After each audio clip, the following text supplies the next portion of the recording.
This morning and tomorrow morning are first alert weather days because we are in the first widespread frost and freeze of the fall season. As you head out the door, temperatures are continuing to drop between now and about 8 a.m., going into the lower 30s around sunrise. And if you left the car out overnight, you might have to do either a quick scrape or a quick defrost as we're going back into the season. Here's a look at temperatures right now. Not quite at freezing just yet, but our coldest times of the day still to come. Roughly about 7 to 8 a.m. will be our two coldest hours of the day. We're at 36 here in Fort Wayne and continuing to fall. Across the rest of the region, Decatur and Huntington, 2 degrees away from freezing right now. It's 36 in Paulding, 37 in Angola right now, 37 in Columbia City, and a little bit warmer in Wabash, where we have a little bit more passing cloud cover helping to insulate things. Not quite the same case over in Marion at 34 degrees this morning. Temperatures over the course of the day today are going to continue to fall. Watch as we go through future track, and this is just incremental movements over time. We'll notice temperatures still hovering around freezing, close to about 8 a.m. Pushing into the 9 o'clock hour, that's when we're making it into the mid to upper 30s. That's where we see recovery. In fact, we have a freeze warning in place this morning until 9 a.m. because that's when we start to dig out of it. Same situation for tomorrow morning.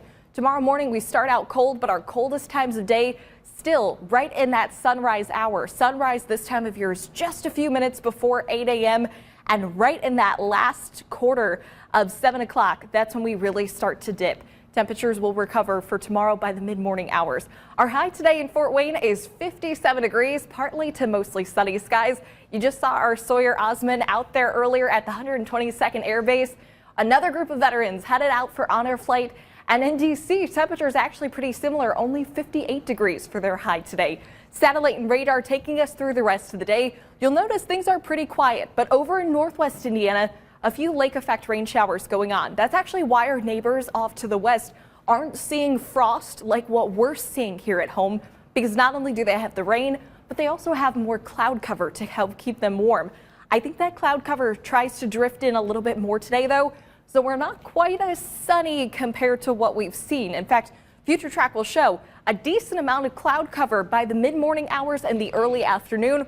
Once we get to the second half of the afternoon, we start to clear out a little bit more. We'll see sunshine for this evening. In fact, a great evening to go out on a stroll with the family, whatever else it is. And then we clear off tonight and set up another round of frost for early tomorrow morning. This is our redeemer right now. We've got this big ridge developing off toward the west. This starts to come in, bringing temperatures from the 50s now back to the 70s going into next week. Here's your 7-day forecast. For this morning and tomorrow morning, we've issued first alert weather days.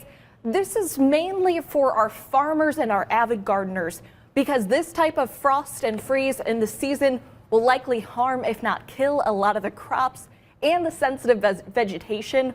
But for the average Joe, if you left the car out overnight, you might notice some frost. Otherwise, the rest of the week continuing to warm up and some sunshine in time for the weekend. Oh, can't wait for the weekend. Get out of these 50s. All right, Liz, thank you.